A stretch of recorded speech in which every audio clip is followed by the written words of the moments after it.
Now I would like to welcome Mr. Rajesh Parikh ji to take over the session. Thank you, Mr. Parikh ji. Thank you so much, Sushila. Am I audible to all of you? And are you able to see the screen that I'm Yes, sharing? sir. Yes, sir. Thank you. First of all, my apologies for postponing this session, which was earlier scheduled to be on the last Saturday, but due to some unavoidable circumstances, we had to postpone this. And I believe many of the people who have not participated today is because of this postponement. So I really apologize for that. However, this presentation is getting recorded, and this whole webinar will be available to all the to the general public on our YouTube channel. Am I right, Nikhil? Yes, sir. Yeah. Okay. So as far as my introduction is concerned, many of you already know me because I see the participant list. But for the sake of others, I will quickly introduce. I am Rajesh Parikh, working with KBS Certification Services. I'm heading the ESG and Sustainability Division over here. And my experience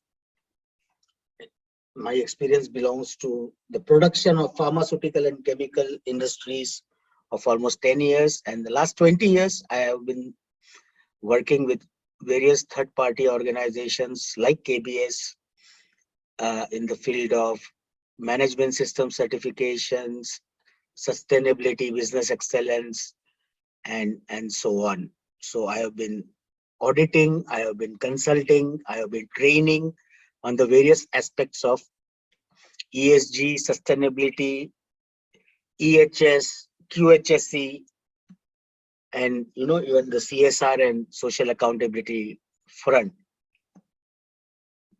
As far as KBS is concerned, KBS Certification Services Private Limited is an Indian-based multinational third-party organization, I would say, founded in 2005. And we are a service-based organization, basically, with our key services belonging to the management system certifications, climate change services, the ESG and sustainability services, product certification services, inspection services, and so on. We have various international accreditations. You can see in this slide over here. Like for our management system certifications, we have the Joint Accreditation Services of Australia and New Zealand. We have the UN FCCC accreditation to work as a DOE for all the greenhouse gas verifications, validations. We are accredited by Accountability 1000 to provide accredited validations of sustainability reports, carbon disclosures, and so on. We have other management system accreditations like the one from the UAE. We have food safety related accreditations to provide trainings from Highfield, UK. And we are also a leading provider of accredited lead auditor trainings, certified trainings through the CQI Irrc accreditation of ours. So these are the main, I would say, departments or functions or services that we provide.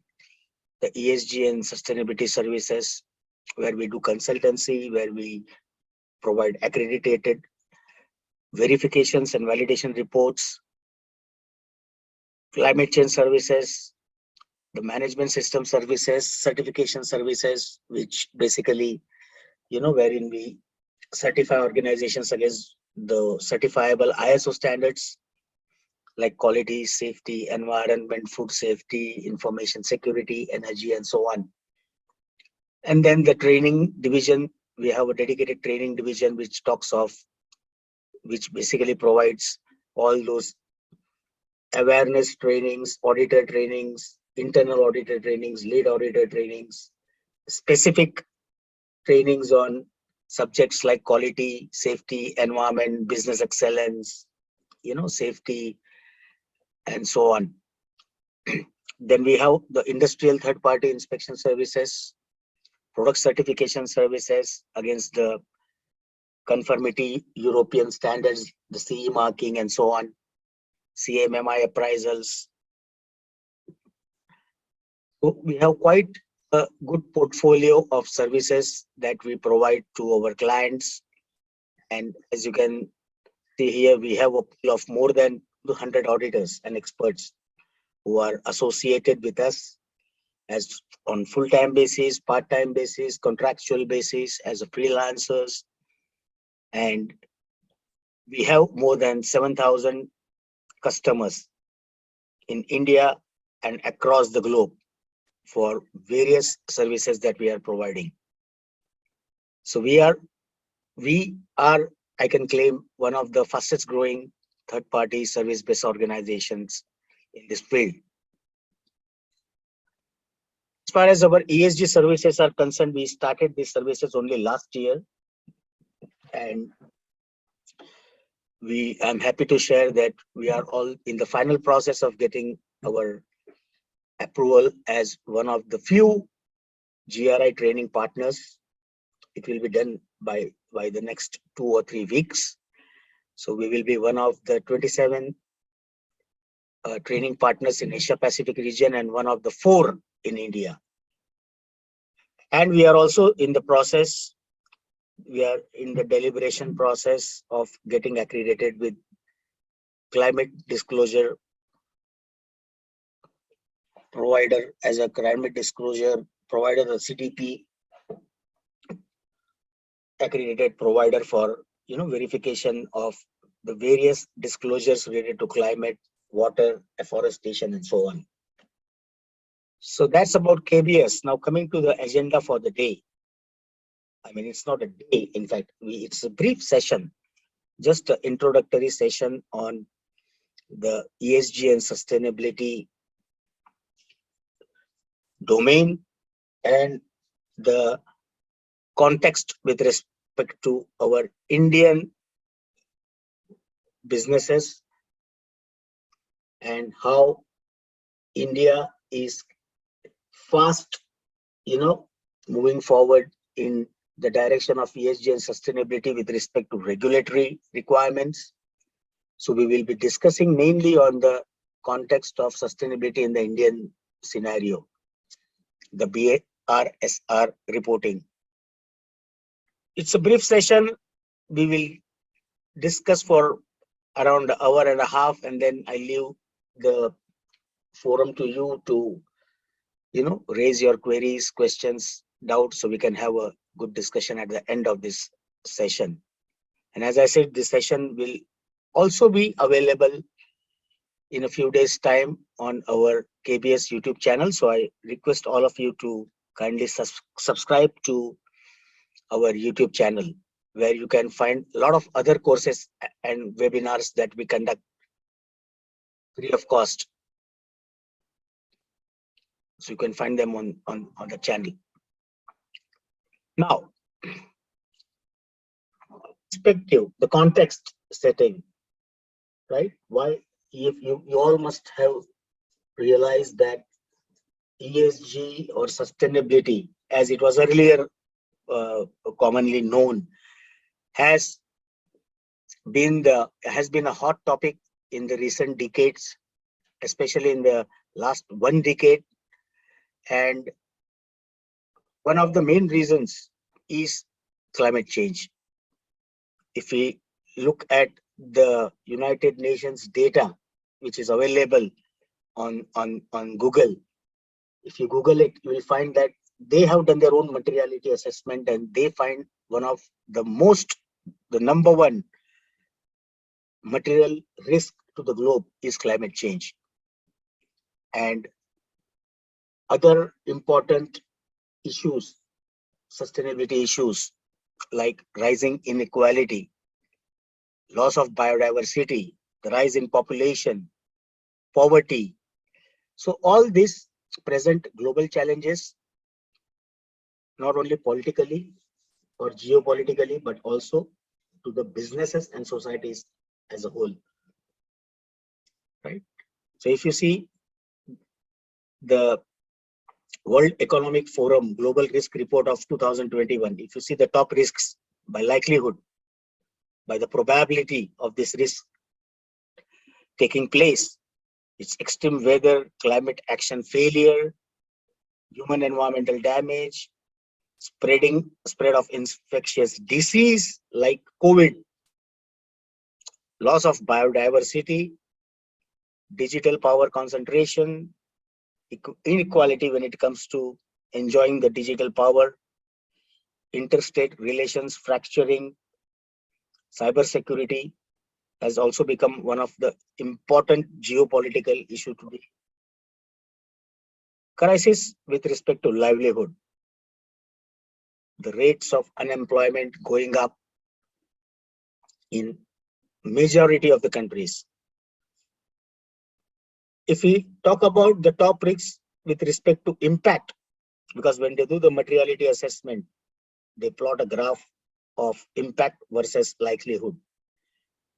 By impact, infectious disease, like we all are undergoing the COVID crisis for the last more than 2 years now across the globe. Climate action failure, climate change related disasters, floods, hurricanes, sea level rise, rain, scanty rainfall in those areas which used to have more rainfall earlier, and rainfall in deserts where you don't expect much of the rainfall. So all this is because of climate change, and we all are facing huge economical and social risks due to this.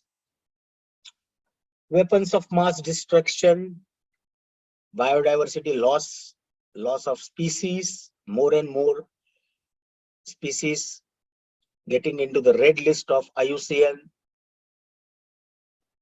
natural resource crisis, unavailability of fuel, unavailability of water, unavailability of other natural resources like wood, minerals, and so on. Human environmental damage, livelihood crisis, extreme weather, debt crisis, economic crisis, and breakdown of IT infrastructure. So these are the main risks. If you categorize this risk, so when we do the materiality assessment, we categorize this risk into these 5 main, categories: the economic risks, the environmental risks, the geopolitical risks, the societal risks, and the technological risks. If you talk of India particularly, Indian businesses and societies will also be significantly impacted by climate change. And we are experiencing that. Extreme weathers, extreme rainfall, extreme winters, extreme summers. Every year you read in newspapers, the record has been broken for the highest temperature, highest rainfall, lowest temperatures during winters, and so on. So this is one of the data, on the vulnerability of certain Indian states with respect to climate change effects.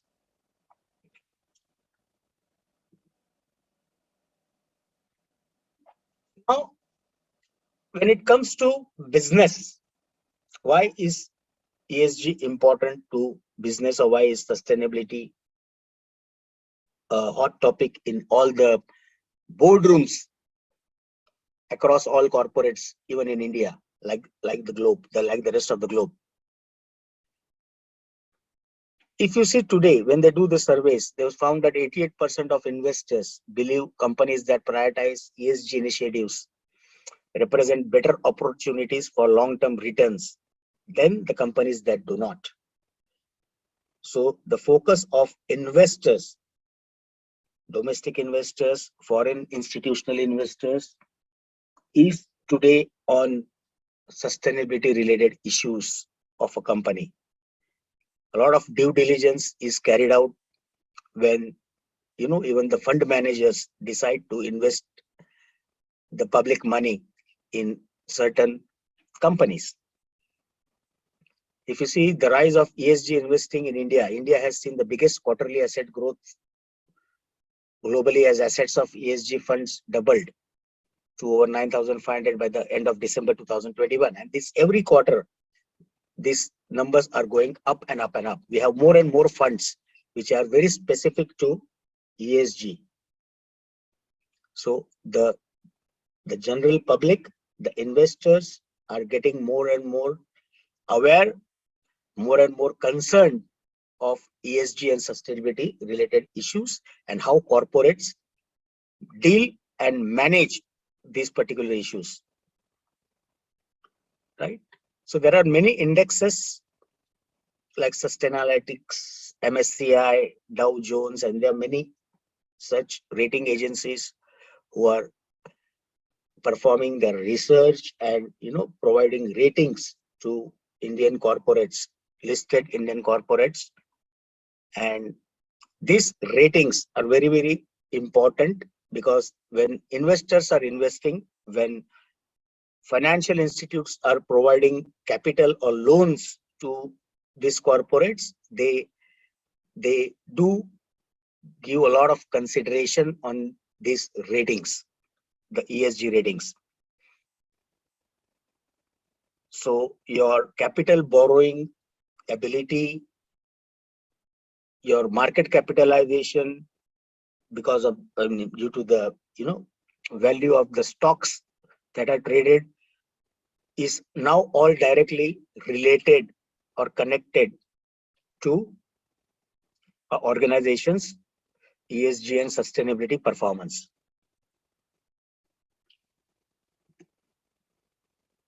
ESG oriented investing has experienced a meteoric rise. As I said, the acceleration has been driven by heightened social, governmental, and consumer attention on the broader impact of corporations. The people are getting more and more aware of these issues, and they are using this knowledge in making their informed decisions, right? So it's the consumers as well as the investors and executives who realize that a strong ESG proposition can safeguard a company's long-term success. The magnitude of investment flow suggests that ESG is much more than a fad. So it's no more a fad. Earlier, there was a impression that ESG and sustainability is only for those big corporations because it's more of a feel-good exercise, a fad, a greenwash, just a marketing tool. No, it is no longer just a fad or a marketing tool. It is a very, very important aspect for the future growth and sustainability of an organization. Now, there are two terms we are using here: ESG and sustainability. ESG is more of a term which has lately come into practice, and it is replacing sustainability in many of the corporates that I've come across. Many of the things in both these terminologies are common, but if we have to define, sustainability would be a broad policy concept in the global public discourse, and it is often conceived in terms of the three dimensions or pillars, which are again environmental, economic, and social. The original semantic meaning of sustainability, if you break out, was the ability to sustain. If you break the term, the ability to sustain what? To sustain the growth of an organization, to sustain the existence of an organization, to sustain the profits of an organization. When I talk in terms of a company or a corporate. Now, what is ESG then? ESG again represents environmental, social, and corporate governance. So it's an approach to evaluate the extent to which a corporation works on behalf of social goals that go beyond the role of a corporation to maximize profits on behalf of the corporate's shareholders. So this term ESG is mainly used by the financial sector. Sustainability was a term which was adopted and used by corporates to address their sustainability related material issues. But if you see in the last 5 years, the financial industry has adopted this acronym ESG as a standard terminology for the group of extra financial data that investors increasingly evaluate as part of the comprehensive review. Earlier, corporates used to report their economic performance. So it was a single bottom line reporting. And now we talk of the triple bottom line reporting. So it's not only the economic performance, but also the environmental and social performance of an organization, which is very important and which is considered or evaluated when investors want to make an informed decision on investments. So that is the basic difference, right? Although sustainability and ESG are similar in the, in the essence, in the spirit and intent, but there's one difference. Sustainability is more of a vague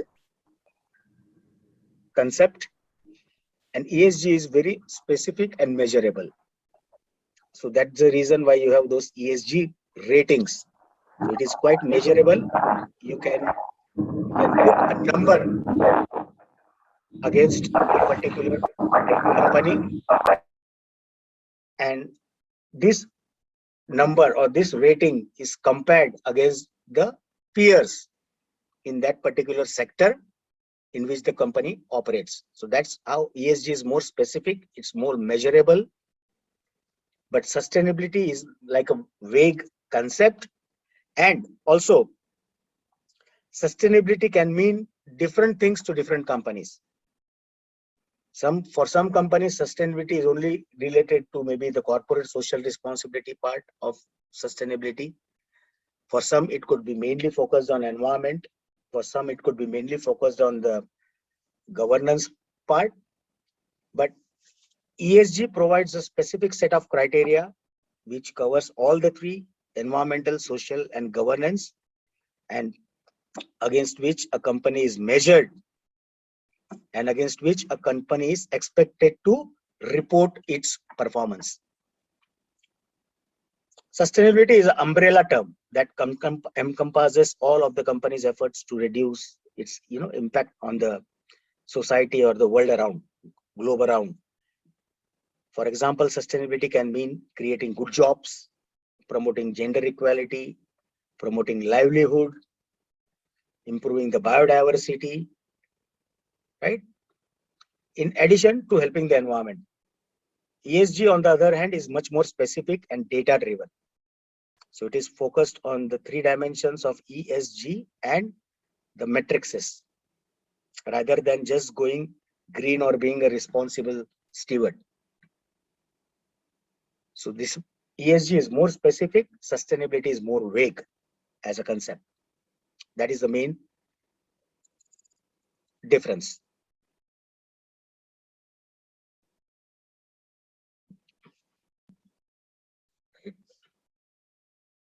So if you see this particular slide, it basically tells us about the various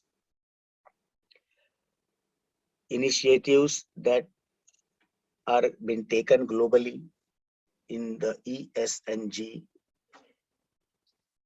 domain.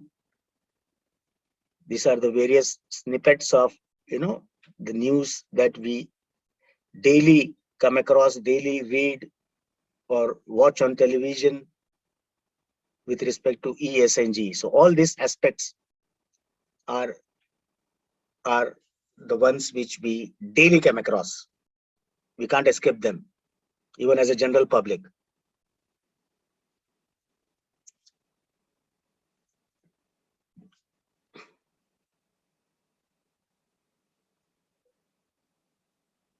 Now, for any organization who wants to, get into the ESG and sustainability domain, the first step is to identify material issues, or the sustainability issues, or the material risks, as we call them. Every corporate will have its own material risks and issues. Every group company can have its own risks and issues. Every site of a particular company will have a different set of material risks and issues from the other sites or sister companies. Now these issues can be environmental, for example, the greenhouse gas emissions from that particular organization, the air quality, it could be energy management related issues, water and wastewater related, freshwater and wastewater management related issues, your general waste and hazardous waste management related issues. It could be the ecological impacts, other climate change related impacts, and so on. It could be leadership and governance related issues. It could be business ethics, because nowadays a lot of focus is given by all the corporates on business ethics and human rights. So business ethics, policies related to anti-corruption, anti-bribery, having ethical competitive behavior is also very, very important in this cutthroat competition that all organizations and businesses work today. There are many businesses who adopt unethical practices to steal business from the competitors. So even that is one of the issues and risks. Management of legal and regulatory environment. Compliance has become very, very crucial and important these days. Many corporates, I don't want to take names in this forum, but you must have read, heard, are getting severe penalties and even closures because of environmental issues or environmental compliance related issues. In the last 2 decades or 3 decades, from the 80s, the number of environmental laws in India have exponentially grown from 3 in the 70s to maybe 20-25 plus today.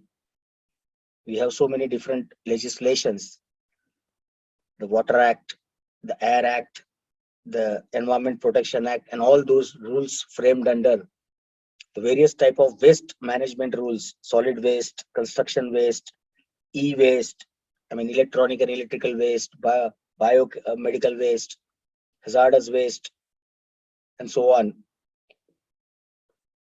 So management of that compliance, critical incident risk management is also very, very important these days, right?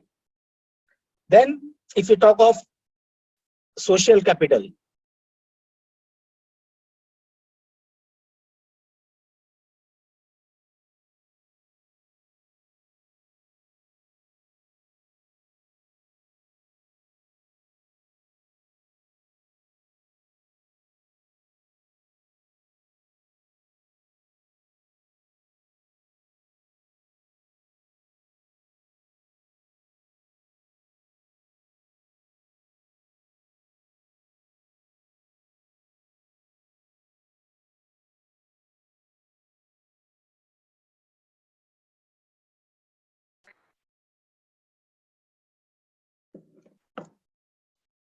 I think I got disconnected. I'm sorry. Yes, sir. Please continue. But how long was I disconnected? It is around for 20 seconds. Okay. Okay.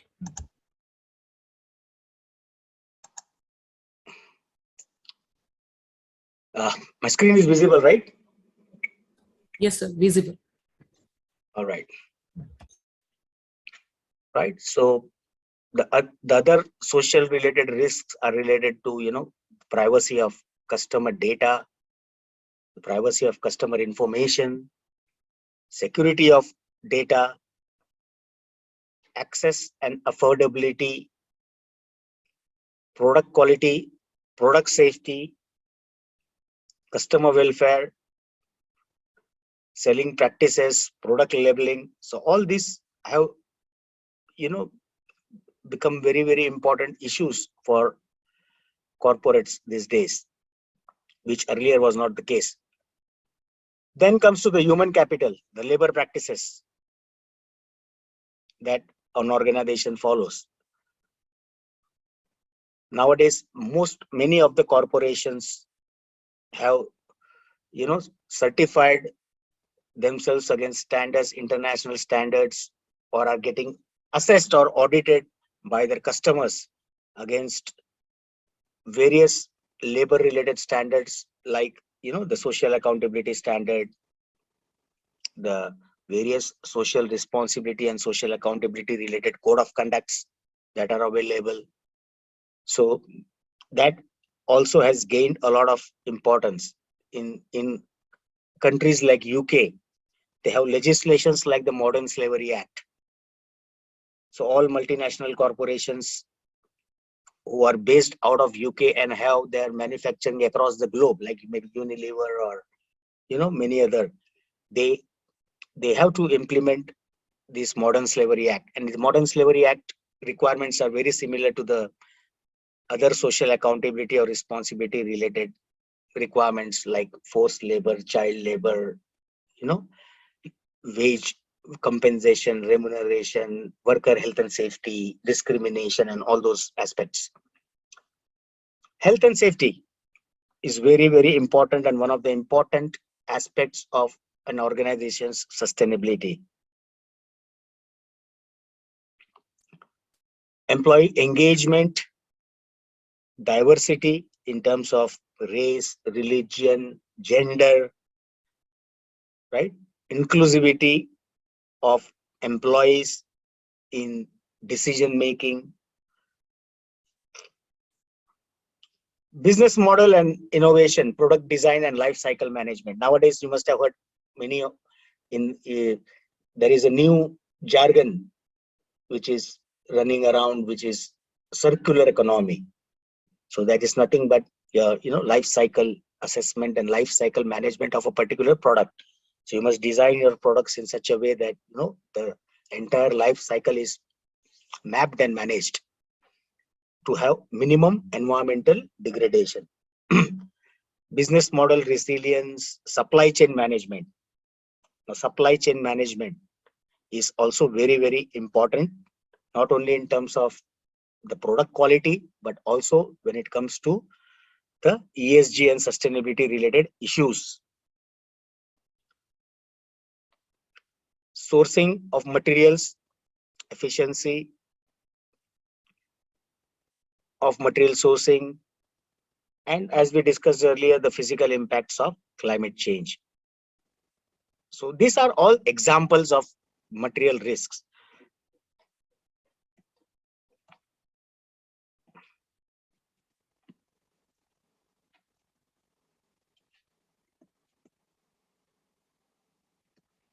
Okay.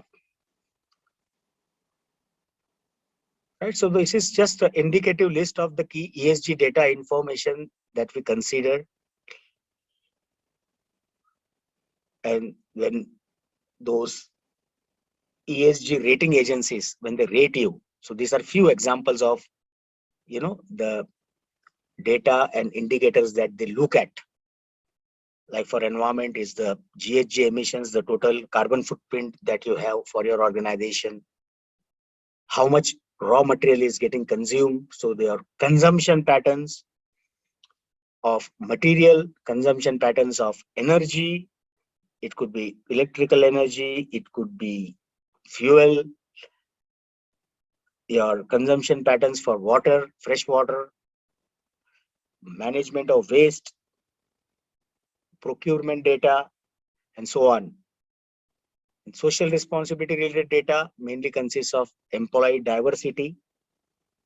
As I said, in terms of it could be race, religion, and gender mainly. The number of hours a company invests in training their employees on various aspects of ESG. The entire workforce data with respect to company employees, contractor workers, and all those kind of data is also required. Then comes your safety statistics, incident statistics. So we have a lot of indicators over there, like the number of fatalities, the number of lost time incidents, number of medical treatment cases, first aid cases, near misses, and then we have those lagging indicators like frequent lost time incident frequency rates, total recordable incident frequency rates, and so on. So all these are also required to be reported. Then the grievances. Grievances in any organization mainly can be categorized into three. Is the employee related grievances, the contractor or business partner worker grievances, and the community in which we work, the community related grievances. So how an organization manages those grievances, the number of grievances received, the number of grievances resolved, all those data. Human right. So the human right violations related data. Governance related information will include the business ethics policy, cases of cases related to bribery, corruption, and so on. Nowadays, most of the companies are required to have these whistleblowing policies where people can make a complaint against unethical practice that they observe at the workplace. It could be anonymous. So all this will come under the governance part, right? The accountability, the stakeholder communications that we make, identification of stakeholders and the communications that we make with them.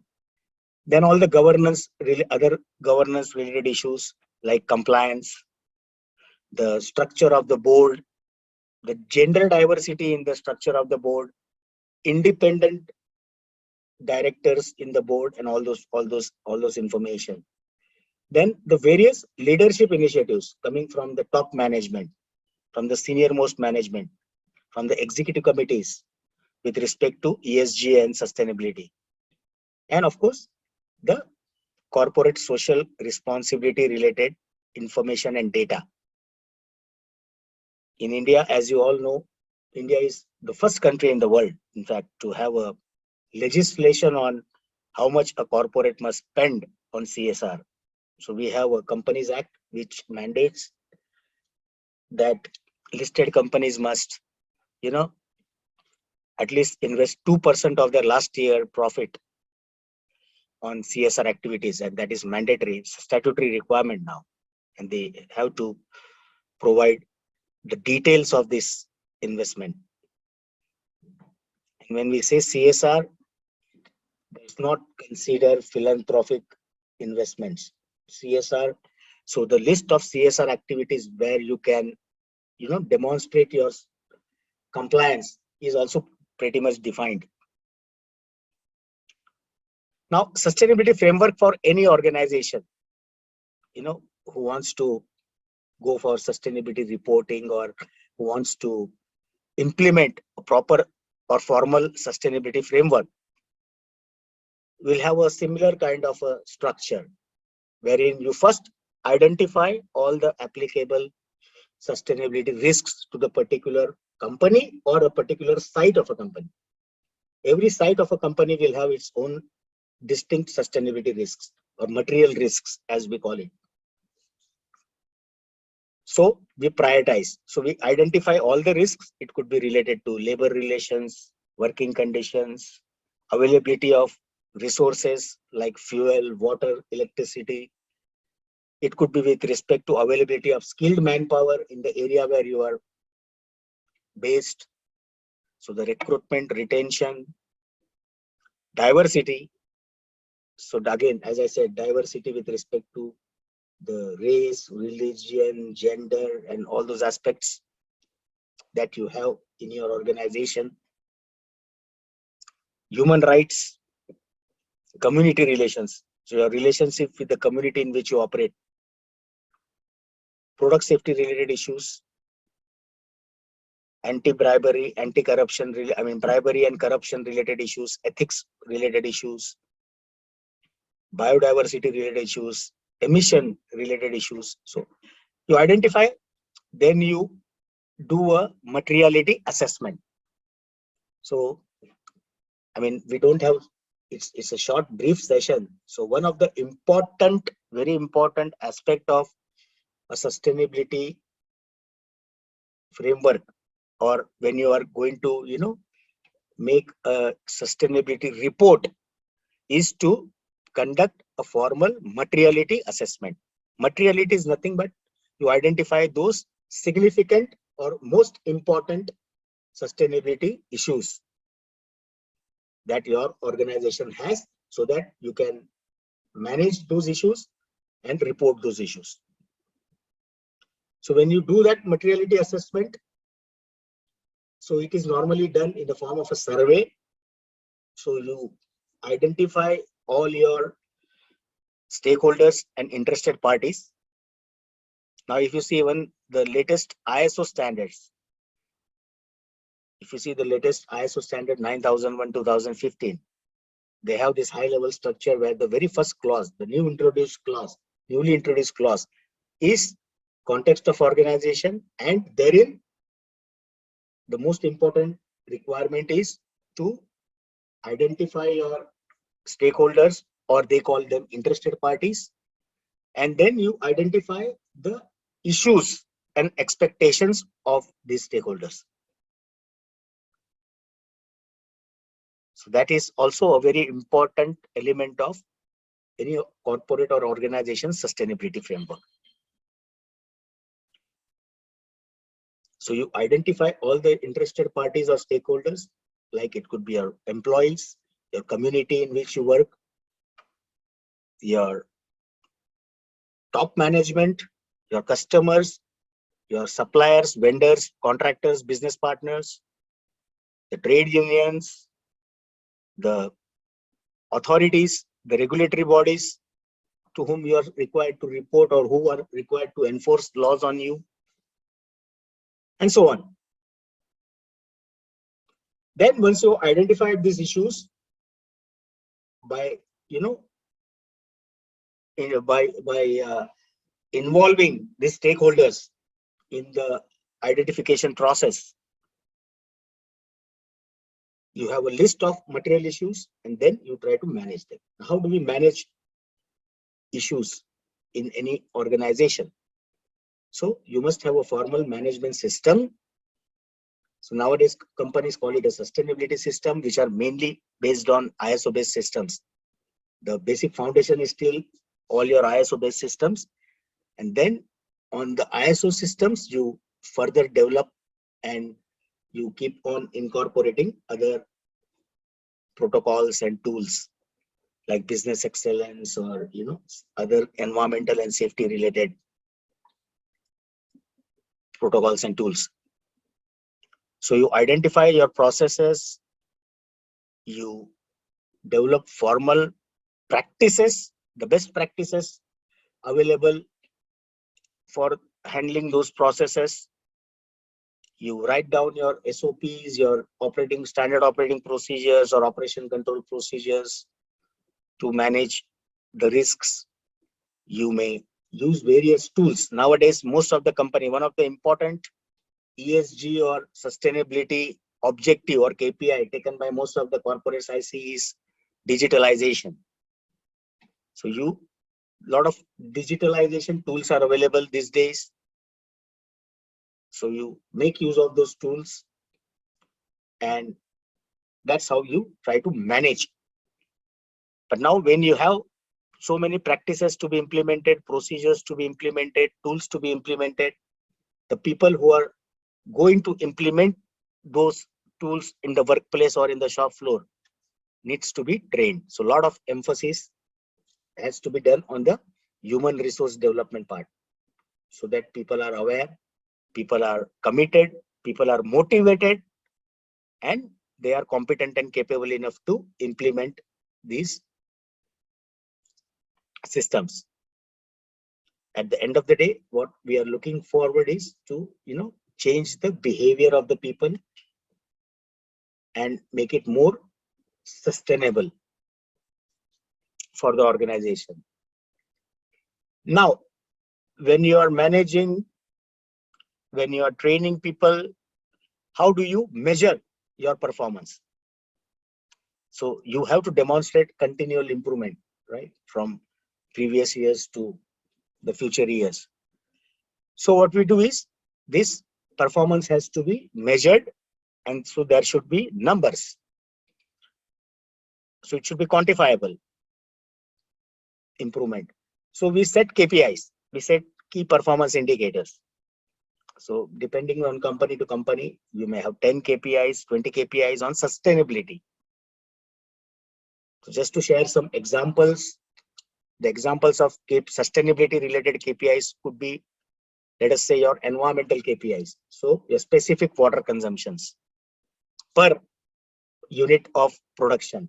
It could be metric ton of a product, or number of products, or number of boxes, or, so you calculate the specific water that you are consuming, specific energy consumption, waste reduction related KPIs. Then your specific greenhouse gas emissions per unit of production, your carbon footprint, your water footprint. All this can be KPIs for your sustainability performance. When it comes to safety, it could be the lagging indicators like your, lost time incident frequency rates, your lost time incident severity rates, your total recordable incident frequency rates, the number of fatalities, the number of injury-based incidents, and so on. In health, it could be related to health-related indicators. For CSR, it could be the spend, the amount spent on CSR activities could be one of the indicators, or the number of people affected, or the number of community people that you touched through your community, your CSR activities can be some of the KPIs. So there could be leading indicators, that could be lagging indicators, both. And then you set targets, and at the end of the year, you verify your performance. Now, what do we do is report this performance to the stakeholders. The stakeholders, as I said, it could be general public, it could be your customers, it could be your employees, business partners, regulators, investors, banks, lenders, all of them. So most of the companies these days are reporting this in the form of a sustainability report. Now, as far as India is concerned, all these days it was voluntary, but now slowly and slowly we are going towards a mandatory regime for reporting the sustainability performance.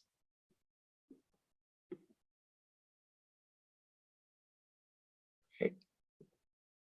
So when we talk of ESG and sustainability, there are various global initiatives, that are interlinked with our organization's ESG and sustainability framework.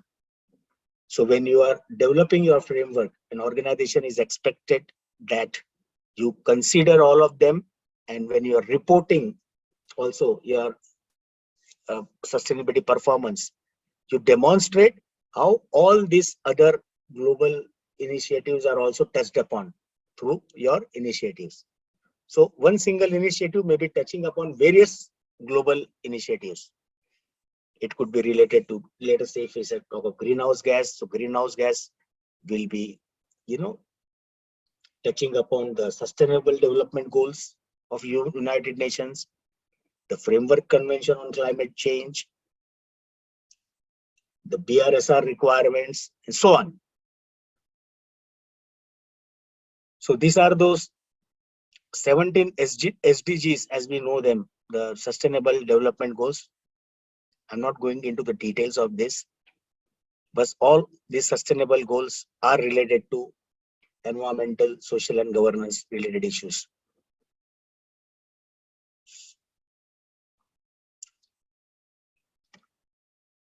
So we have the United Nations Environment Program, which deals with environmental improvement programs.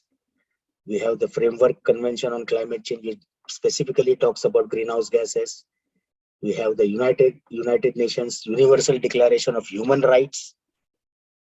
Then we have the International Labour Organization, which has so many conventions and recommendations on labor-related or workforce-related issues with respect to health and safety, working hours, compensation, and all those issues. Then we have the 10 United Nations Global Compact Principles. So you are also required to relate these 10 principles in your sustainability framework. Most of the requirements you will see, or most of these principles, are overlapping.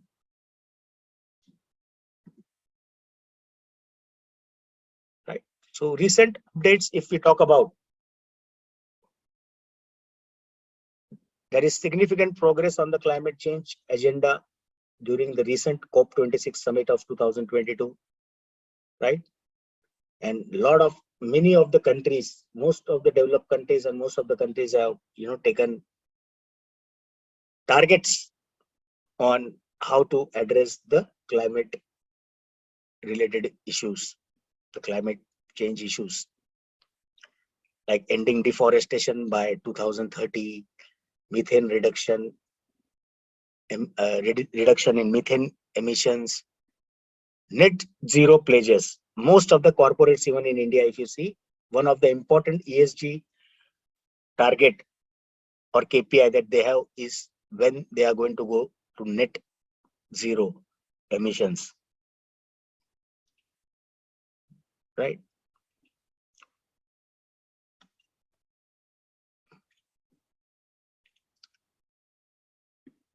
Now, there are various advantages of, ESG reporting for an organization, as many of them I might have already spoken about in the past slides. The most important is managing stakeholder communication. Earlier, this was not a formal process.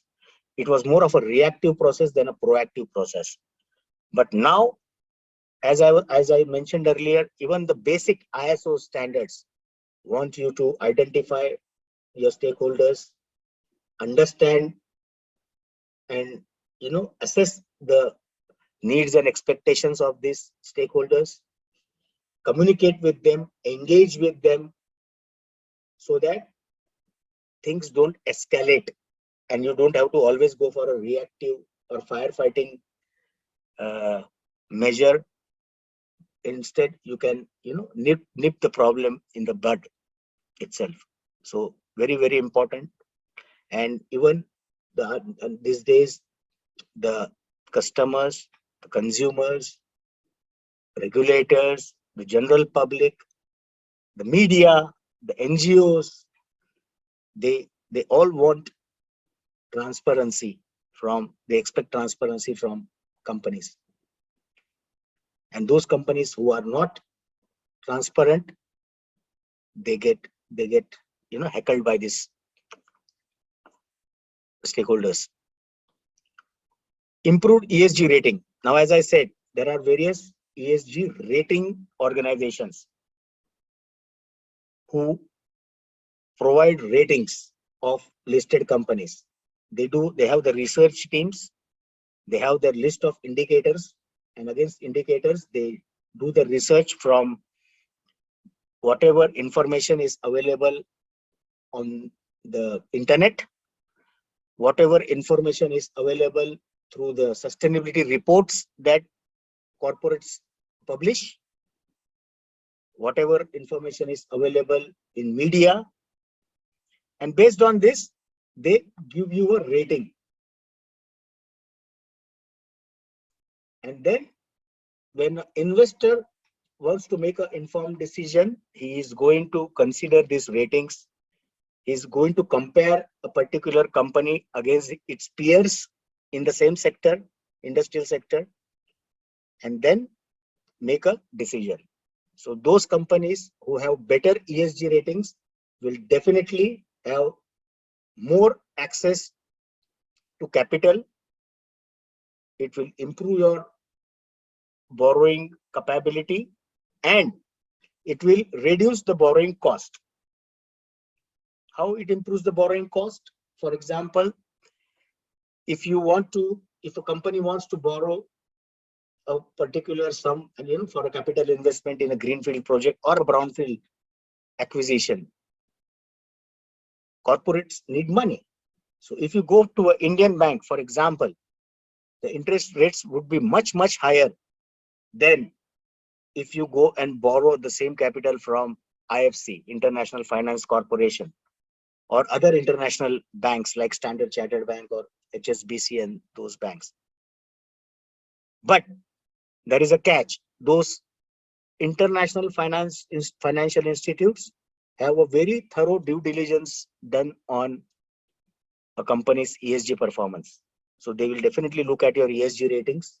They're definitely going to look at the risk with respect to environment, social, and governance that your company has. And only based on that, you will get that low interest or low cost funding. And this is one of the reasons why, if you see in the last couple of years, even in India, everywhere we see ESG, ESG, ESG in the corporate. You hear ESG in the corporate boardrooms. Every company is talking about ESG. You go to LinkedIn, you will find ESG and sustainability everywhere, because it is directly linked to the economic performance, the market capitalization, the value of your stock on the stock exchange, and access to low cost capital. Greater value creation through improved stock performance. As I said, even merger and acquisition deal valuation premiums. If you are a company who has a good ESG rating, and if you decide to sell your company for others to acquire, you will get a better value if you have a better ESG rating and a record.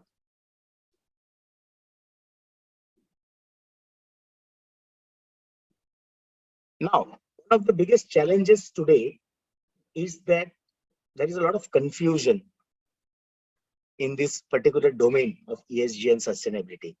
There are a plethora of frameworks, plethora of reporting frameworks available.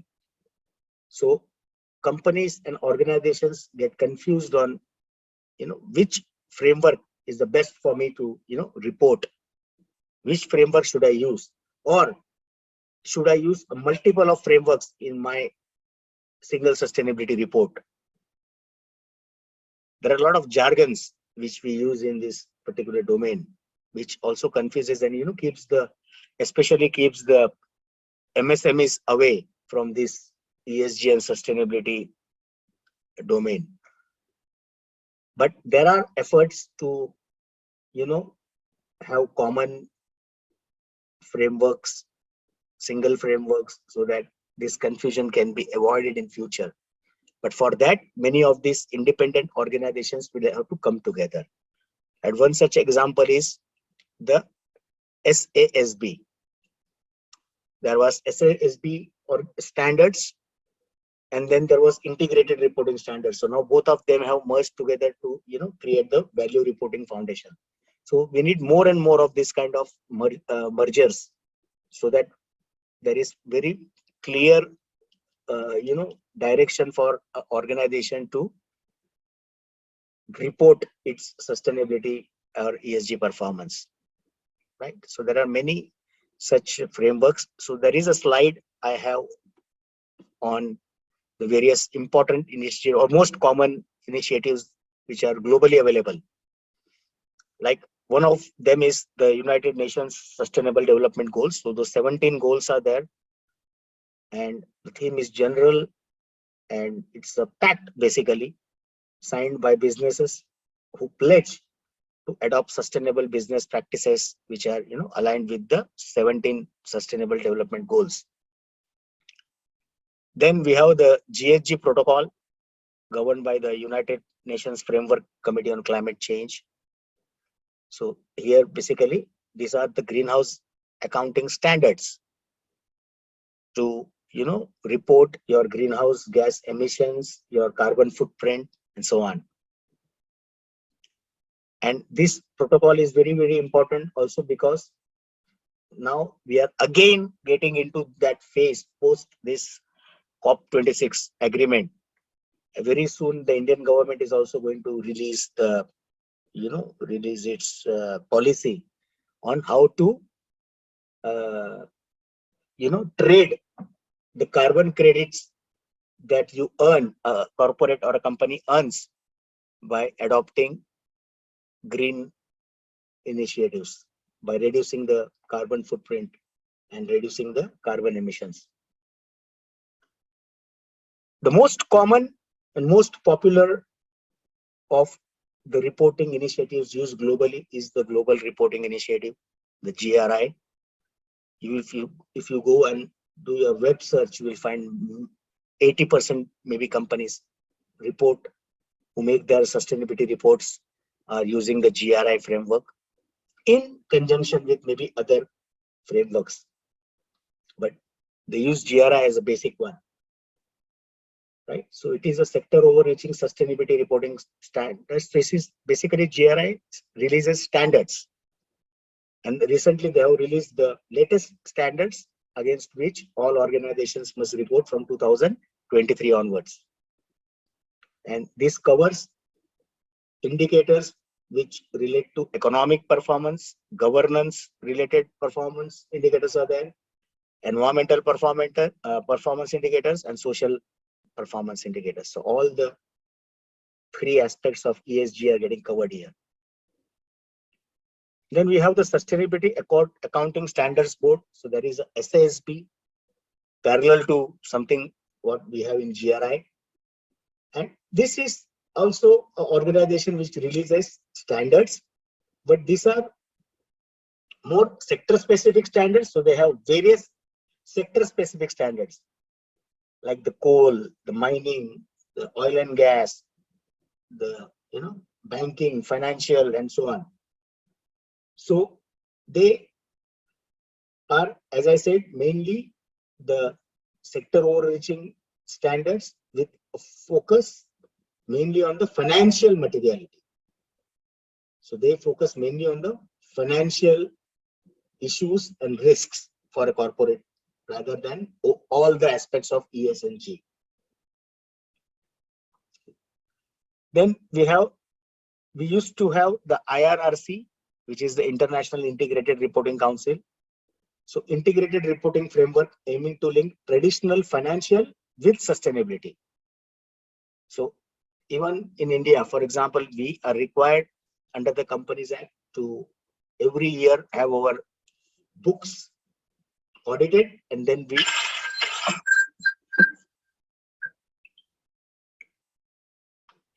we are required to go through, we have to report our economic performance in annual report, and then we have to. Now there is a possibility of you to integrate your financial reports along with the sustainability reports. So you can use the IRRC framework for that.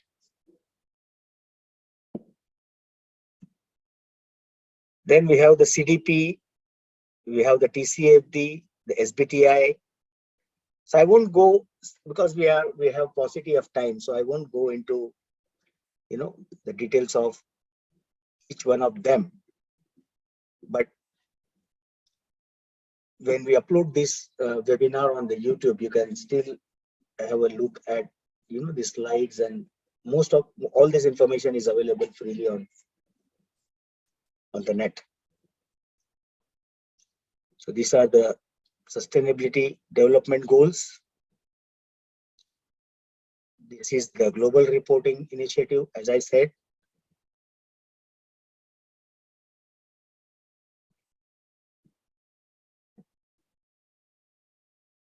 So as I mentioned earlier, the four themes mainly: the environmental, the social, the economic, and the governance. So there are various indicators, more than 100 of indicators, wherein you have to provide data for each of those indicators in terms of numbers. Then, as I said earlier, we had the Irrc and SASB, and now they have merged together. So now it's more known as the Value Reporting Foundation with the SASB standards. Then we have a carbon disclosure project, the CDP, which mainly allows corporates to declare the data on their carbon footprint, water footprint, forest impacts, and so on. Then there is a task force on climate related finance disclosure. Again, this is mainly, it was launched by the Financial Stability Board, premised on the assumption that climate risk is a form of financial risk. So this is more of a, again, finance based climate related disclosure. Having a background of ESG sustainability and the global standards that are available for us to report. Now let us come to the ESG domain with respect to or vis-a-vis the Indian scenario. ESG and sustainability were not very popular terms in the early 2000s. It's only in the last 10-15 years that sustainability and ESG has really picked up. Many of the Indian corporates now have a sustainability division and a chief sustainability officer who reports to the top management of the board. So it has become a very formal process now, even in India. So these are the news. I will take you through there is one slide where, where we will discuss on how, we'll just go to that slide first. You see the evolution of business report responsibility or social responsibility or sustainability reporting in India. Started in 2011. So it's only 11 years old in India.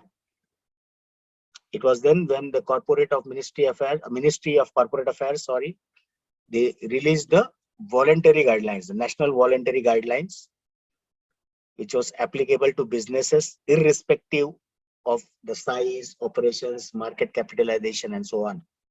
The objective was to encourage transparency and accountability while ensuring ethical business conduct. And once these NVGs were released in 2012, the Security Exchange Board of India, the SEBI, which governs the exchanges, introduced the business responsibility reporting framework. And that is when it became a statutory requirement, a mandatory requirement applicable for only the top 100 companies listed on our stock exchanges by market capitalization. So it was only for the top 100 company by market capitalization. So they were required to report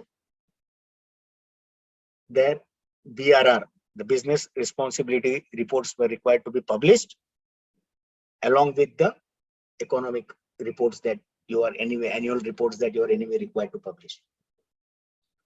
Then in 2013, as I said earlier, India, or the companies in the Companies Act, mandatory CSR spend was introduced. So all listed companies are now required to spend 2% of the last year's profit on CSR activities, right? So the Companies Act Amendment Rules 2021, if you look at them, they lay down the framework pertaining to the mandatory disclosure of CSR initiatives which have to be undertaken by the corporate, and there is a list of initiatives which will qualify. So not all philanthropic, as I said earlier, initiatives will qualify as a CSR under this law. Then very recently, again, the National Guidelines on Responsible Business Conduct were released. So this replaces the earlier NVGs which were released in 2011. So now we have the National Guidelines on Responsible Business Conduct, which we also call them NGRBC, and they comprise of 9 pillars of conduct and responsibility to encourage companies to adhere with compliance requirements. And now in 2019, with the release of this NGRBC guidelines, the scope, which was earlier 100 companies, listed companies, has now been increased to 1,000. So now it is mandatory for the top 1,000 companies by market capitalization to report on BRSR. So earlier it was BRR, now it is BRSR. So now it is business responsibility and sustainability reporting. So that's how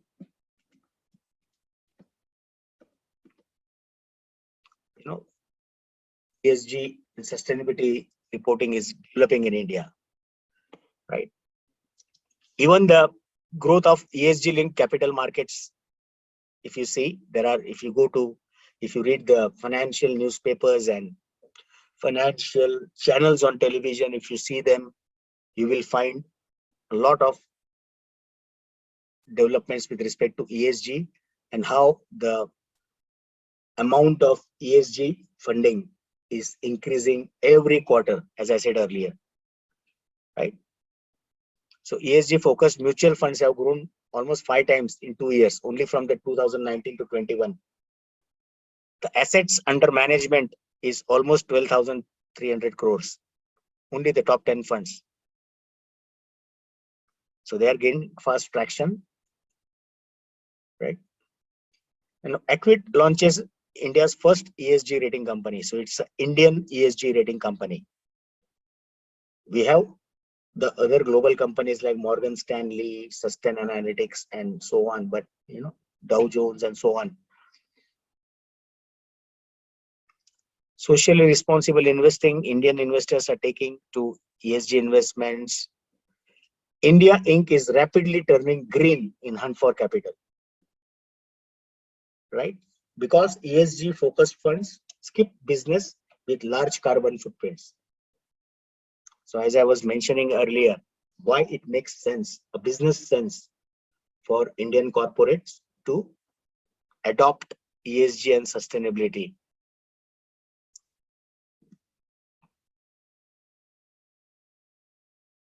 Indian companies now, if you see post COP 2026, most of the Indian corporates have now made commitments. The government of India has made a commitment to become net zero by 2070. All the major corporates of India are making commitments for net zero, right? So you see examples of TCS, Ambuja, Mahindra and Mahindra, L&T, Reliance, Vedanta, Aditya Birla, and so on. All the major companies.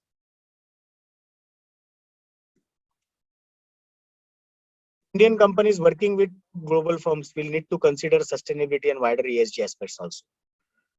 So if your supply chain, upward supply chain, if your customers are based in those European or other developed countries, as part of their ESG compliances also, they require their supply chain to, be ESG compliant.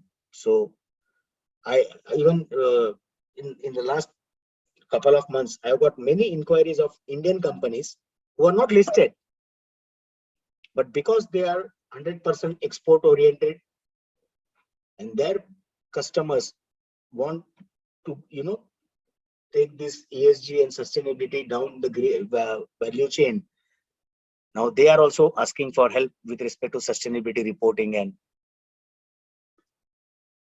training and all those kind of things. So it's not only limited to 1,000 companies now, and in very soon it's going to be all the companies, all the limited companies. That's the way forward,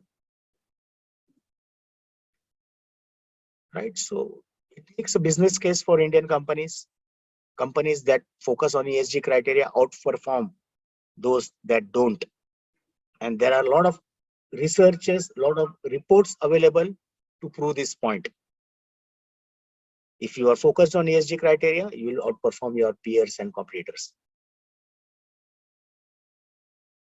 If you see the bottom one, Nifty ESG beats Nifty 50 in the last 1 year as Indians take to conscious investing. So there's a big development.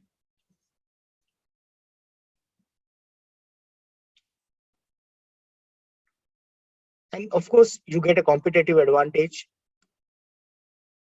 by combining your operational efficiencies, because at the end of the day, all these sustainability KPIs are going to are going to reduce cost of production, cost of operations. Efficiencies are going to increase, productivity is going to increase. And also it will give you entry into new markets in lines with the changing consumer demands and preferences.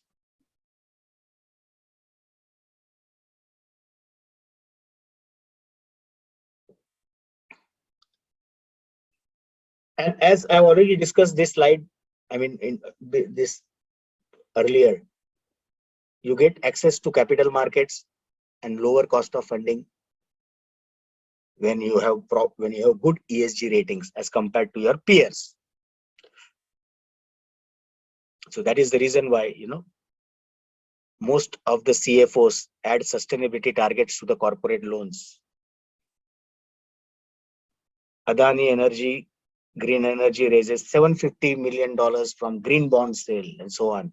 You will get all these kind of news on the net, in your newspapers, in your financial newspapers, on all those financial or investing related channels. And also one of the important advantages is that you are able to, manage the risks. With increasing scrutiny, focus on ESG aspects of business operations will help you manage and mitigate your reputational risks and financial risks. Compliance, non-compliance related risks, fines and penalties related risks.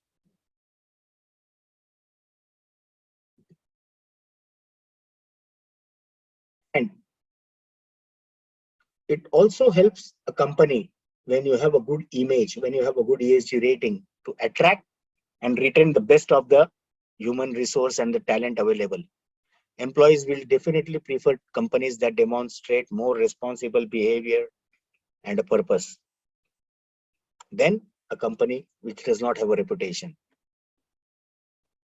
So again, there are a lot of researches with respect to this, statistics where you will find the employee attraction and retention rate being better for those companies with better ESG ratings.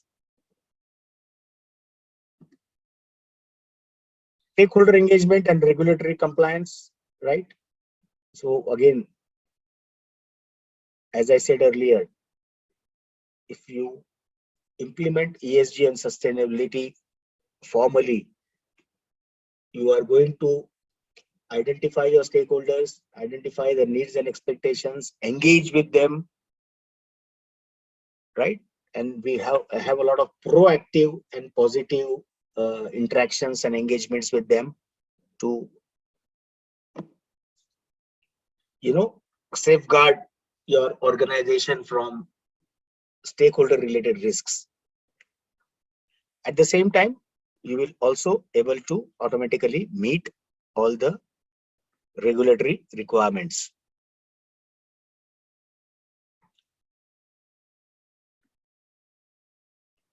Now coming to the specific of the BRSR reporting, the changes this year that we have. So again, the BRSR is also, very much linked to the Sustainable Development Goals, the United Nations Global Compact, principles, the national guidelines on responsible and, for responsible business conduct, and also with the GRI, the Global Reporting Initiative. I can skip this slide. We have already discussed this. Now, in 2019, these 9 principles have been identified in the National Voluntary Guidelines for the India Inc. So, in the coming slides, we will discuss each one of them. Now, as a company, when you are going to make your BRSR report, your framework or the report will be structured in these 3 key sections. So this is the whole framework is structured in 3 key sections. Section A is the general disclosure, where you provide the basic information about your organization, like the size, the location, the products, the customers, the number of employees that you have, the number of sites that you have, the major CSR activities that you carry out, and so on. Then comes Section B, where you have the management and process. So here is where you describe the policies with respect to sustainability, the processes which are essential to ensuing action, So you disclose information on the policies, processes in the organization, principles concerning the leadership, involvement of leadership with respect to ESG and sustainability initiatives, the governance structure, the governance model, how you deal with business ethics, anti-bribery, anti-corruption related issues, your whistleblowing policies and all those. Independency within the board and governance structure. Wherever relevant, provide links to their websites. So wherever required in the report itself, you can provide links where this information can directly be accessed. Section C, principle-wise performance. So those 9 principles, how your organization is performing against each of these principles, you have to report. Right? So it is divided into essential, which is the mandatory information that you have to disclose. And there are certain leadership category information, which is voluntary. You may not. Right? So this is how it looks like. The company details, the products, services, the top 3 products and services you have to choose for a company when you are providing all the details of turnover and all those kind of things.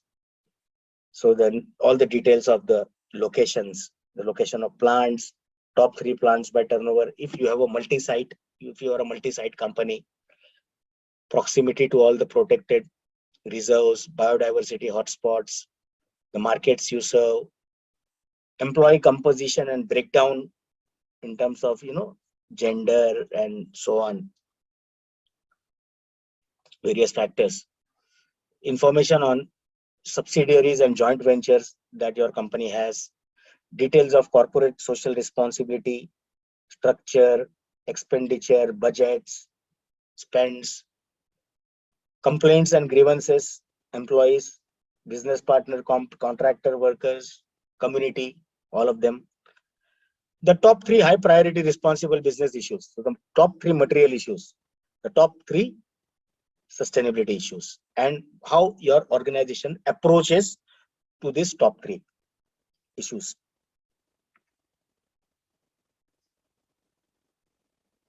Right? Then the management and process, section B. So this is a kind of checklist which you will be filling and incorporating it in your report. So all the policy related questions are mentioned over here. So it could be related to your environmental policies, safety policies, social policies, governance related policies, anti-bribery, anti-corruption policies, all various policies which fall under the ESG domain. Then the leadership and oversight, right? So here you will give details about the governance, leadership, the vision, mission of your leadership with respect to ESG and sustainability and so on. All those details. Then the stakeholder engagement. So identification of stakeholder engagement,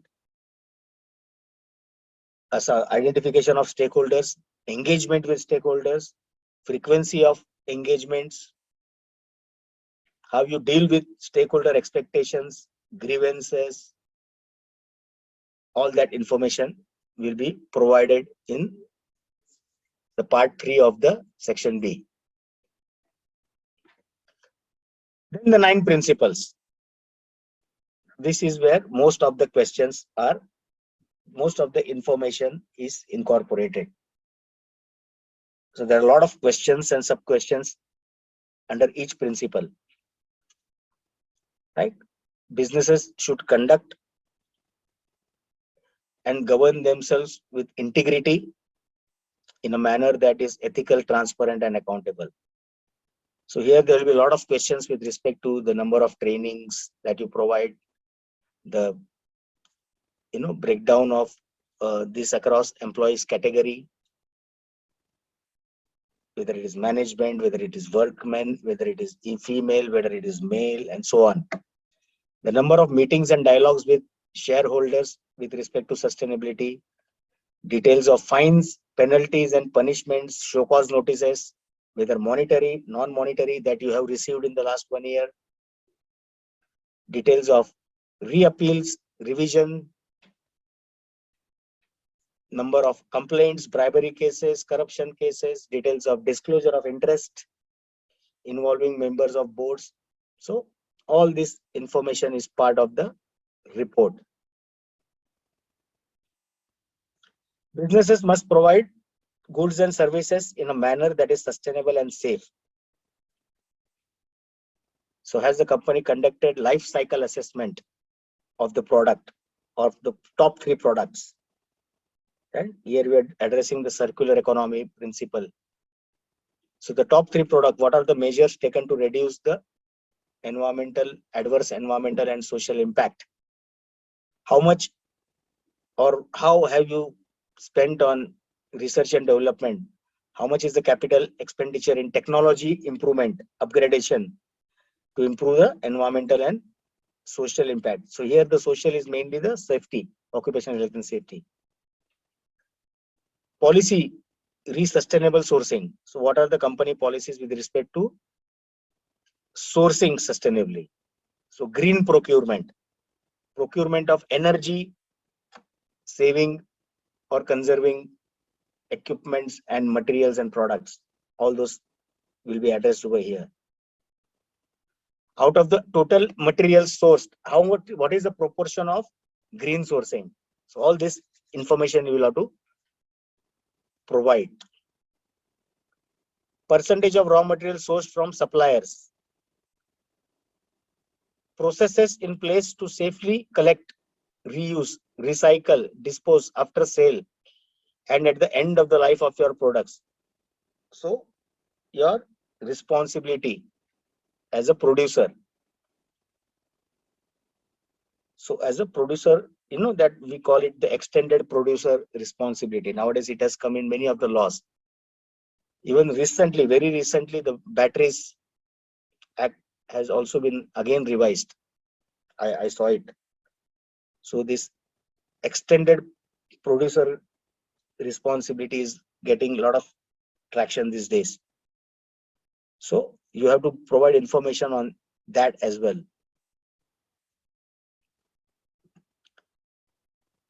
Businesses should respect and promote the well-being of all employees, including those in the value chains. So not only your own employees, but also your value chain, the supply chain, your contractors, your subcontractors, and so on. So all this information you will be required to provide.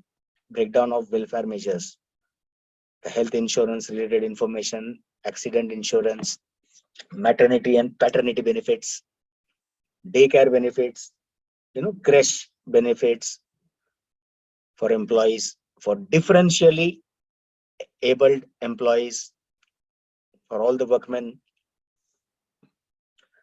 Details of statutory dues, if you have any, provident fund or any other, the social security dues. Available mechanism to receive and redress grievances. So it's a yes no question basically, whether you have proper mechanism, formal mechanism to receive and then address the grievances of your people. What is the percentage of membership of your entire workforce in unions and associations? So here we are addressing the freedom of association and collective bargaining requirement. Assessment of operations against child labor practices, health and safety, sexual harassment. So all that prevention of sexual harassment committees and all those requirements you can address here. Then the data related to payment of minimum wages, the number of incidents, trainings, as I was saying, the leading indicators and lagging indicators with respect to environment as well as occupational health and safety. Measures you have taken to ensure the safety and healthy workplace. Then, before, businesses should respect the interests of and be responsive to all its stakeholders. So stakeholder groups identified as key for your company. Which are the stakeholder groups which are key? So you must do a stakeholder risk assessment. So you may have 15 stakeholders. Out of 15, which 5 are the top important stakeholders?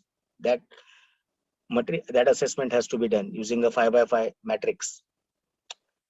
Frequency of communication or engagement with stakeholders. What are the channels of engagement with stakeholders? Whether you discuss ESG related issues with your stakeholders. So all this information you will have to provide. Businesses must respect and promote human rights. That's principle number 5. So all the data related to training on human rights. So all the employees, in some organizations I have seen it is employees, and a lot of emphasis given on security people, because they are the most vulnerable to violate human rights through verbal or physical abuse. So all that data will have to be provided. Details of remuneration. So with respect to all the categories, it will be gender wise, it could be category wise, it could be for example, how do you remunerate differently able people? So just to reconfirm whether you do not discriminate with respect to gender, race, religion, physical ability, and so on. Right? Do we have contact for human rights? Describe the internal mechanism in place for human rights issues. So what is the mechanism for reporting human rights related grievances and issues, and how you manage them, how you respond? What are the stakeholder groups covered with respect to human rights?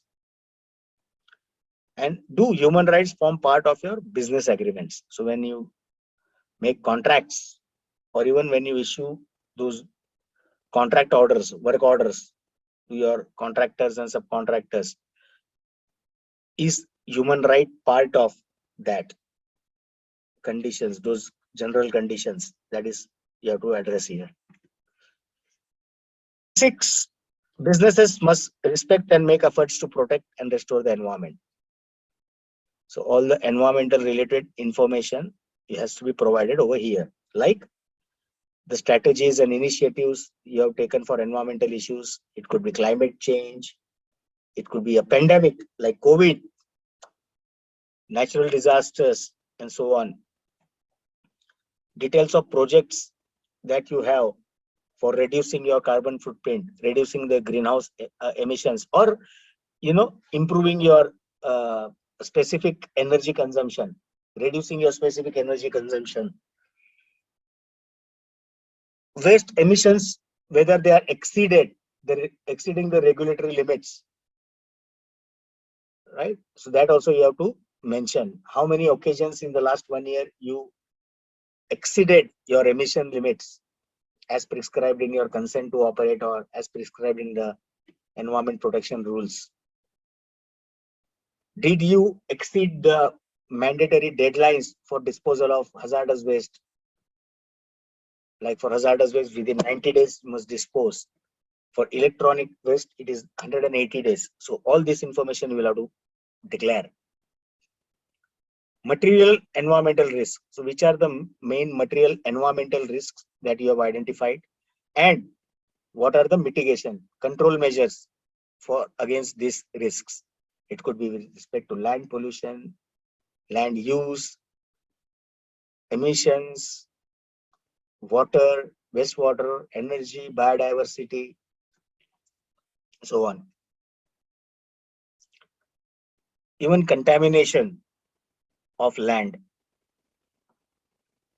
Energy and water consumption details. Specific energy, specific water, total energy, total water. Then your footprint, carbon footprint, your GHG emission details, especially for the top 3 plants in your company. Now, that is one difference between BRSR and GRI. GRI wants you to provide information on the entire product list and the entire all the sites and offices which come under the scope. But here they are focusing mainly on the top 3 plants, top 3 products. Percentage of solid waste generated and which is sent to landfill. 7, businesses when engaging in influencing public and regulatory policy should do so in a manner that is responsible and transparent, right? So when you are engaging in public and regulatory policy, so here comes the role of associations and organizations like the Confederation of Indian Industry, CII, then the FICCI, the ASSOCHAM. So if as a corporate you are a member of these associations, right, you must play a positive role in influencing policies, because even when the government they make laws, the government when they make their annual budgets, they always engage with these associations and bodies to know the industry point of view or perspective on a particular issue. So if you are doing that, your focus should not only be on the company's profit, but also on the overall sustainability and ESG related issues. Details of adverse judicial or regulatory orders for anti-competitive conduct. So also you will have to declare if there are any cases against you by your competitors, or you have already received judgments against your company for anti-competitive behavior, that those details you will have to provide over here. Businesses should promote inclusive growth and equitable development, right? So inclusive growth, when I say inclusive growth, or when they say inclusive growth rather, it means when you are growing, even the society in which you work, because that is the society which is giving you a social license to work. The regulatory body gives you a legal license to work, but the social license is given by the society, right? So you must provide details of the social impact assessment undertaken, information on projects where rehabilitation and restoration is undertaken, CSR projects in designated aspirational districts where you are, where you are working and where you are implementing those projects. The mechanism to address community grievances, again it comes over here. Benefits from IP from traditional knowledge. Yeah, this is with respect to the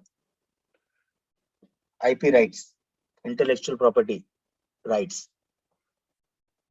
List of adverse orders cases, details of IP rights related to traditional knowledge.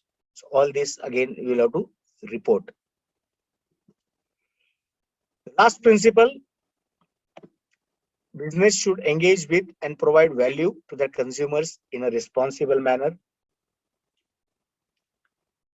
Describe the mechanism to address consumer complaints. So again, now we are talking of the customers.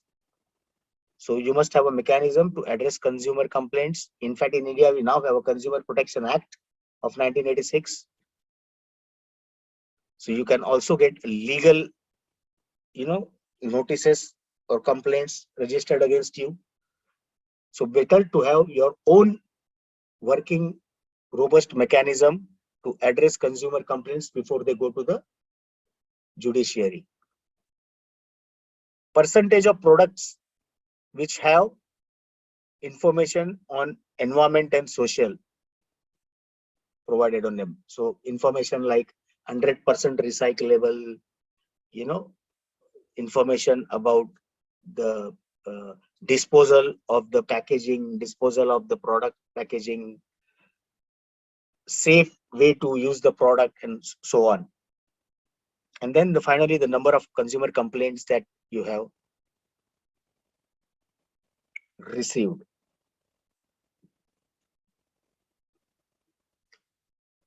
Now, the problem that we have currently is that companies do not know or are struggling to manage their ESG requirements. So awareness again is, as I said earlier, is a issue. It's a new domain for many of the Indian companies. There are a plethora of reporting options. So the moment you type ESG and sustainability on Google, you will find SASB and GRI and TACFD and this and that. So people get confused. It drives them away from this subject somehow. So as I said, chaotic and large spreadsheets. So if you want to report, there is a lot of information which is asked for. There are a lot of indicators, a lot of information against which you are required to provide data. So that is one thing which is a barrier or which keeps some companies away from the reporting. Difficulty in consolidating and computation. So your companies are struggling to measure, monitor, compile data and report data for the entire year. So that is one area where companies don't understand or don't find it difficult in gathering data, acquiring data, because everywhere you cannot apply assumptions when you are reporting a data. The data has to be accurate.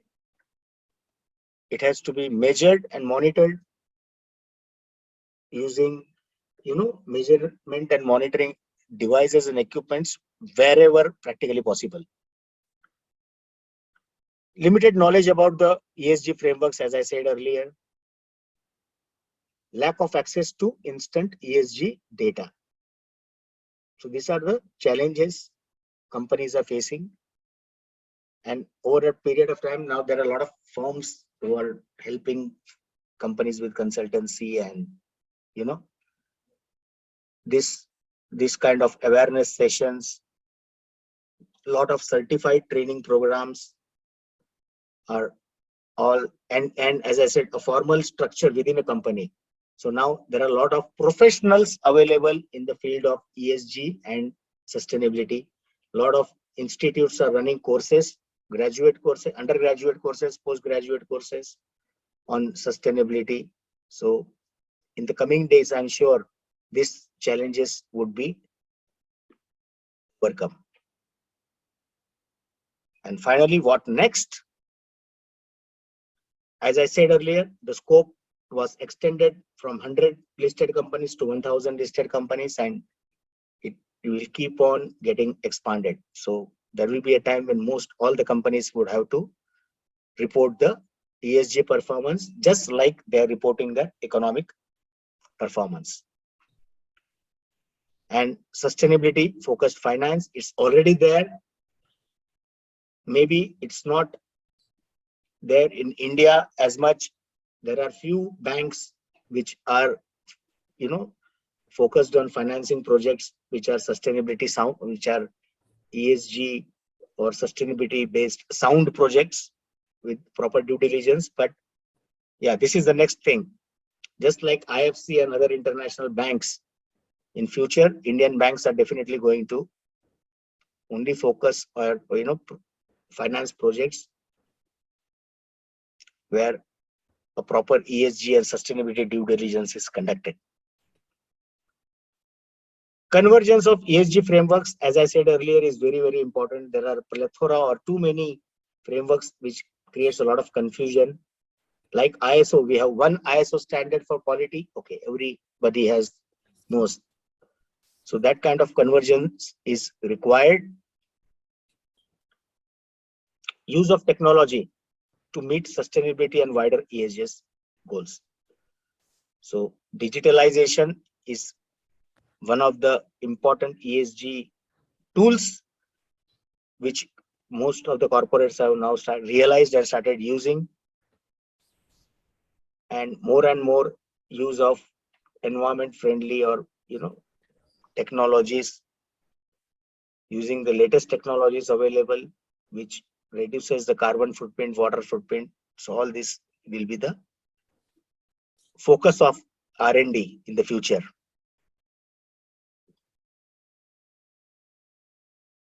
Right. So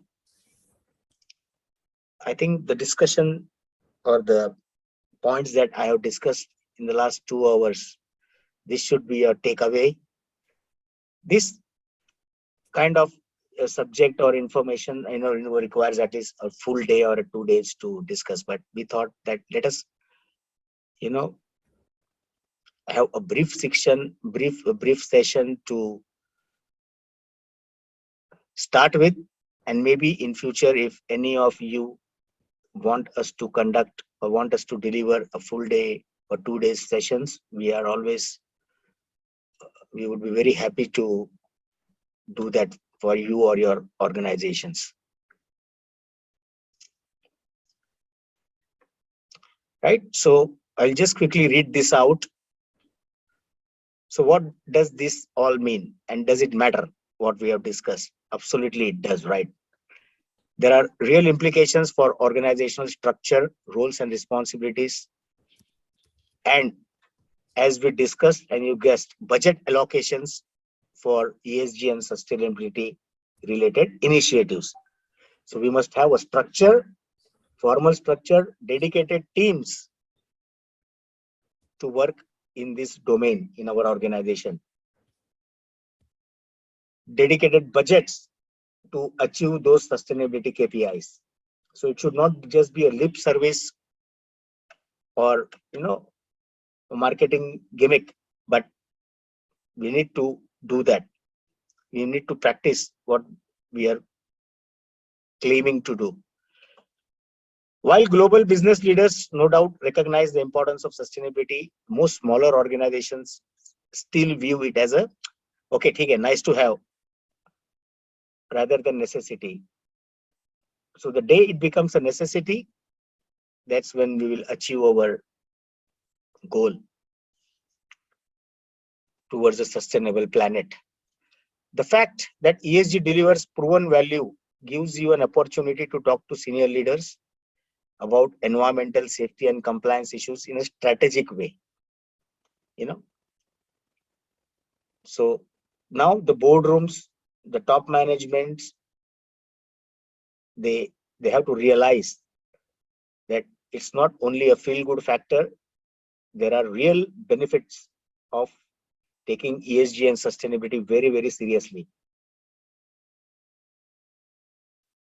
You are presenting the evidence-based or evidence-backed benefits and not just fuzzy good green initiatives. That was the case earlier, as I'm saying.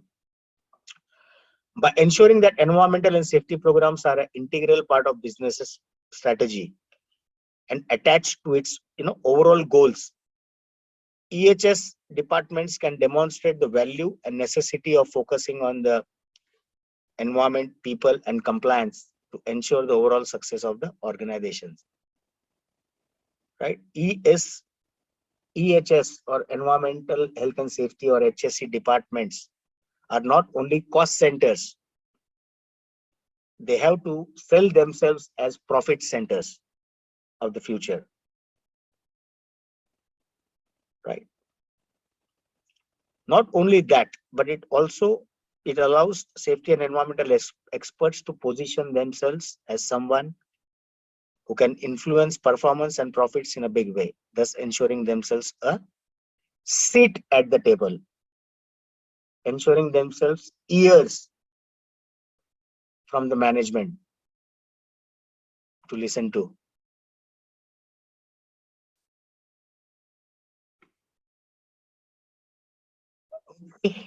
So I think that's all from my side for this session. Any questions or? Thank you, Rajesh, for this wonderful insights. Now we will move towards the question answer round, and for this you can raise your hands as well as you can write to us in the chat box. Sir, there are already 2-3 questions in the chat box. Okay, I was not referring to the chat box because okay, yeah, I was focused on the from slides. Murali. Nikhil, can you please unmute Murali so that she can ask her question? Yeah, just 1 second, ma'am. Yeah, thank you.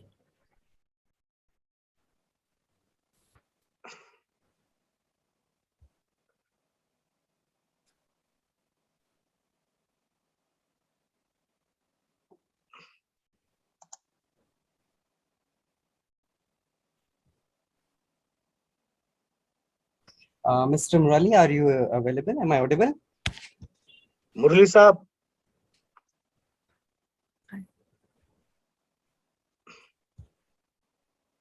Actually, it's not unmute.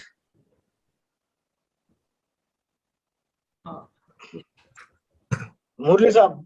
Yeah, Good afternoon. good afternoon. I just wanted to know why the MSME organizations are not going for reporting and what are the challenges? Not many people are interested in that. Is it lack of awareness or is it challenging for them? See, as I said earlier, sir, first of all, this whole domain is too much jargonized. So the moment I talk, I say sustainability, ESG, and the plethora of options that you have for reporting, TCFD and this and that. So the MSME, first of all, do not have, most of the MSMEs do not have formal HSE departments. They don't have people working in the MSME, in the environmental or social domain. So there is definitely a dearth of information available for them. Then, as we know, the way MSMEs work, especially in India, until something is regulated, something is required to be done, either by the government or by the customers, they don't go for it. Even many of the MSMEs don't have basic ISO certifications today for the very same reason. They don't see the benefits out of it. They only get a certificate if it comes as a requirement either from the government or from the customers. So that is even corporates today are facing challenges of understanding the requirements of sustainability and ESG So I think it will take some time for the MSMEs to buy the idea and do it proactively rather than becoming a statutory or a customer requirement for them. But we are going there. As I said, there was one example where recently I was approached by a Bangalore-based company. It is a MSME, but because they export to all the automobile companies in Europe, they want to now go for sustainability reporting. They want to have a framework because it has become a customer requirement for them. Okay. Yes, sir. Thank you. Thank you. Thank you, sir. Yes, Mustaq sir. Am I audible? Yes, you are. Please. If an environmental conscious investor wants to invest in a finance and power company, and there is no BRSR reports available for this financial year, so what steps they have to take for understanding the environmental impacts? I'm talking about the investor part. From the investor part. Now, again, from an investor part, if this particular company where they want to invest is listed company, and if there are sustainable ESG ratings available for this company, through those various. No, there is no. So there is no ESG rating at the moment. They are not following GRI, TCFD, SASB, BRSR, but they are listed in the top 1,000 companies. They are top 1,000 companies. So, but now if they are a top 1,000 company, they are required to do a BRSR report. That should be one of the first criteria for an investor also. And the other ways of investors ensuring, doing their due diligence is to conduct a third-party assessment using any of these BRSR or GRI frameworks. A third-party assessment can be carried out against the company so that they have a fair idea of the practices, ESG practices of that prospective, client. So that is what many of the companies. Yeah. So the third-party audit companies will be only using the sustainability reports available in the website of the companies, like Reliance, Tata. Not necessarily. Like if you ask me to do a due diligence assessment, I can do a due diligence assessment using the GRI checklist, using the BRSR checklist, and we can do a on-site assessment of that company. So it depends on the investor. There are many Indian banks. I have few of my good friends who are working with Axis Bank and Yes Bank, and they work in the ESG due diligence department. So they engage third parties to do audits, physical audits, desktop audits, a combination of both to convince themselves about the ESG risks on the future, on the prospective client, customer. Yeah. Have I answered your question? Yes, sir. Thank you. Thank you so much. Yeah. Thank you.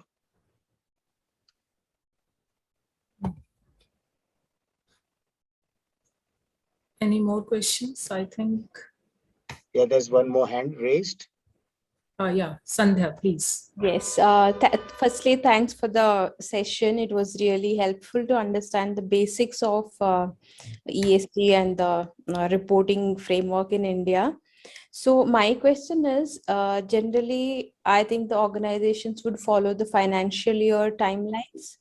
So are there any requirements for them to publish it in certain duration after the financial year ends, or how is it? Yeah, normally most of the organizations are required to publish the reports 3 months after the end of the financial year. So the when you report your annual reports, the financial annual reports, along with that you must also report the BRSR. That is what is expected. Okay. Thank you. Yeah. Yes, please. Any other questions? I think